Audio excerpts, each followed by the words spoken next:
অবশেষে হাওড়ার ডোমজুড়ের বাঁকড়ায় খুলল সিপিএমের পার্টি অফিস, উড়ল সিপিএমের ঝান্ডা। রবিবার সকালে একসময় বন্ধ হয়ে যাওয়া ভাঙচুর করা পার্টি অফিস মোজাফফর আহমেদ ভবন পুনরুদ্ধার করল সিপিএম এর কর্মীরা ও নেতারা বলেন, এখানে 2011 সালে পার্টি অফিস ভাঙচুর হওয়ার জন্য বন্ধ হয়ে গিয়েছিল। 2020 সালে এলাকার সিপিএম এর সদস্যদের উদ্যোগে রক্তদান শিবির অনুষ্ঠিত হয়। তৎকালীন ডোমজুড়ের তৃণমূল বিধায়ক রাজীব ব্যানার্জির সমর্থকরা রক্তদান শিবিরে ভাঙচুর চালিয়েছিল বলে তাদের অভিযোগ। অবশেষে রাজ্যে পালাবদলের পর রবিবার বাঁকড়া কবরপাড়ার ওই পার্টি অফিস পুনরায় উদ্ধার করল বামেরা। নিজেদের পার্টি অফিস ফিরে পেয়ে খুশি সিপিআইএম এর সমর্থকরা। বাঁকড়ার জনগণ চাইছে এই পার্টি অফিস খুলুক, সিপিএম আবার ফিরে আসুক।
2011 সালে পার্টি অফিস বন্ধ করে দিয়েছিল টিএমসির দুষ্কৃতীরা।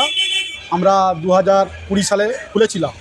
খুলে আমরা একটা রক্তদান শিবির প্রোগ্রাম করেছিলাম। এইখানে সকাল থেকে রক্তদান শিবিরের আমাদের প্রোগ্রাম শুরু হওয়ার আগে, রক্তদান শিবির চলাকালীন আগে আমরা এসে দেখি যে টিএমসির নেতারা এবং মুন্ডারা সব গ্রুপ ঘিরে বসে আছে এখানে, যারা মনে হচ্ছে আমাদের পাহারা দিচ্ছে।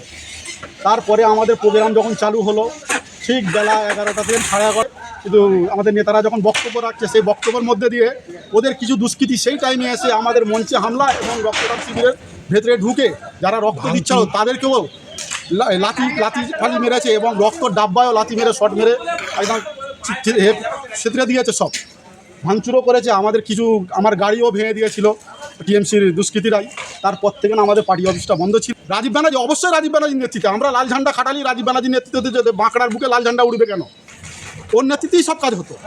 ঠিক আছে, তারপর থেকে বন্ধ ছিল। ওই রক্তদান শিবিরে ভাঙচুর করলো, তারপর থেকে বন্ধ ছিল। আজকে আমরা এমনি জনসাধারণকে বাঁকড়ার গ্রামের মানুষকে নিয়ে আমরা পার্টি অফিসটা আমভাবে আজকে খুলছি, পরিষ্কার পরিচ্ছন্ন করছি। কাল আমাদের নেতৃত্বরা খোলা হলো, আজকে খোলা হলো। কাল আমাদের ওপরের র্যাঙ্কের নেতৃত্বরা আসবে, এসে তারা বসে বৈঠক মিটিং করবে।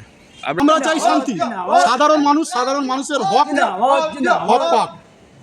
ঠিক আছে, শান্তিভাবে বাঁকড়া লোক বসবাস করুক, অশান্তি আমরা চাই না। আমরা 2011 সালের পরে যখন এই পার্টি অফিসটা বন্ধ হয়ে যায় আমরা তৃণমূলী সন্ত্রাস বলুন আর যাই বলুন, এই দুষ্কৃতী বাহিনী বা লুম্পেন বাহিনীর যে অত্যাচার আমাদের উপরে, পার্টির উপরে, এই পার্টি অফিসটা বারবার আক্রান্ত হয়েছে। আমরা বাধ্য হয়ে বন্ধ করেছি পার্টি অফিসটা। তারপর যখন 2020 সালে হাওড়া জেলার পার্টির শহীদ দিবস 5ই সেপ্টেম্বর, হাওড়া জেলার প্রায় সমস্ত জায়গায় পার্টির যতগুলো এরিয়া কমিটির অফিসে সব জায়গায় আমাদের ব্লাড ডোনেশন ক্যাম্প হয়। আমাদের এখানেও কমরেড মুজাফফর আহমেদ ভবন, এই যে পার্টি অফিসটা বাঁকড়া কবরপাড়ায় অবস্থিত, এখানেও ব্লাড ডোনেশন ক্যাম্প করি আমরা। সেই ব্লাড ডোনেশন ক্যাম্পে তৃণমূলী দুষ্কৃতী বাহিনী হামলা করে আমাদের এখানকার এই পার্টি অফিসটাকে জ্বালিয়ে পুড়িয়ে ভেঙে দেয়, তছনছ করে দেয়। রাজীব ব্যানার্জি ছিলেন, কাউকে ব্যক্তিগত আক্রমণ আমরা করি না। আমাদের পার্টি এই শিক্ষা দেয় না কাউকে ব্যক্তি আক্রমণ করার। দুষ্কৃতী বাহিনীর দ্বারা তৃণমূলী দুষ্কৃতী বাহিনীর দ্বারা এটাকে পার্টি অফিসটা বারবার আক্রান্ত হওয়ার পর ব্লাড ডোনেশন ক্যাম্প, আপনি নিজেরা এতদিন সাংবাদিকতা করছেন, আপনারা জানবেন এই পশ্চিমবঙ্গের বুকে বা ভারতবর্ষের বুকে কোনোদিন কোনো রক্তদান শিবির আক্রান্ত হয়েছে বলে কোথাও শুনবেন না।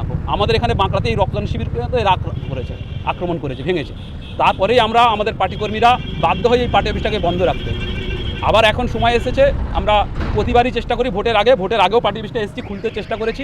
আবার এখন আমরা নতুন করে সব কমরেডরা, আমাদের পাড়ার লোকেরা, গরিব মানুষ আমরা যারা আছি এখানে, সাধারণ খেটে খাওয়া মানুষ, তারা সবাই চাইছে তাদের লাল ঝান্ডার পার্টি অফিসটা খুলুক। সেই পার্টি অফিসটা আজকে আমরা খুলছি। আমরা প্রতিনিয়ত এখানে বসবো, প্রতিদিন এখান থেকেই পার্টিটা পরিচালিত করবো। এবার থেকে চলে যাওয়ার পরে না, আমরা খোলার সামর্থ্য খুঁজছিলাম, আমরা শক্তি অর্জন করতে পেরেছি। এই বিধানসভার ভোটে আমরা অনেক কমরেডকে পেয়েছি, অনেক কর্মীকে পেয়েছি। সেই শক্তি সামর্থ্য জুগিয়ে আমরা আমাদের পার্টি অফিসটা খুলছি। সাধারণ মানুষ আমাদের সঙ্গে, তৃণমূল সরকার থাকা না থাকা আমাদের কোনো ব্যাপার না, কারণ ওই সরকারটা যে সরকার ছিল সেটা আমাদের সরকার না, গরিব মানুষের সরকার ছিল না। সেই সরকারটাকে আমাদের গেছে কি না আছে, তবে আমাদের একটু সমস্যা হবে। এখন বিজেপির সরকার এসছে, আমাদের সেই বিজেপির সঙ্গে লড়াই করতে সাধারণ মানুষ বলছে লাল ঝান্ডা ছাড়া কেউ পারবে না। বিজেপির সঙ্গে লড়াইয়ের একমাত্র লড়াইয়ের কাণ্ডারি হচ্ছে লাল ঝান্ডা। সেই লাল ঝান্ডার লড়াইয়ে আমরা সাধারণ মানুষকে পাশে নিয়ে এই সরকারের যা খারাপ কাজ তার বিরুদ্ধে সবসময় আন্দোলন সংগ্রামে থাকবে। না, বাধা দেওয়ার ব্যাপার নেই, বাধা দেবে কেন? বাধা দেওয়ার সেই শক্তি সামর্থ্য ওরা হারিয়েছে, সেটা আর বাধা দেওয়ার জায়গা নেই। এর আগে যখন খুলতেন তখন তো আপনারা জানেন হয়তো, এখানে 27শে ডিসেম্বর 2025 আমরা বাংলা বাঁচাও যাত্রা আমাদের কমরেড মীনাক্ষী মুখার্জির নেতৃত্বে, মোহাম্মদ সেলিমের নেতৃত্বে বড়গাছিয়া থেকে শুরু হয়েছিল বালি শালকিয়া ওখানে যাওয়া, বাঁধাঘাট যাওয়া পর্যন্ত। সেই রাস্তায় যখন আমরা 27শে ডিসেম্বর এখানে পতাকা লাগাচ্ছিলাম, আমার বর্ষিয়ান কমরেড ফজলুর রহমান শাহানা, কমরেড শামীম আহমেদ দেওয়ান বা আমাদের এখানকার যারা আছে তারা সবাই ছিলেন। সেই পতাকা লাগাতে ওনারা পতাকা লাগাতে পর্যন্ত দেয়নি, ওনারা খুলে দিয়েছিল। না, ওনাদের পারমিশন নিয়ে এখানে পতাকা লাগাতে হবে। বাঁকড়ায় ওনারা নিজেদের জায়গির ভাবতেন, তারা ভাবছিলেন আমাদের এখানে আমাদের পারমিশন ছাড়া পতাকা লাগানো যাবে না। আজকে তারা কোথায়, তাদের খুঁজে পাওয়া যাবে না।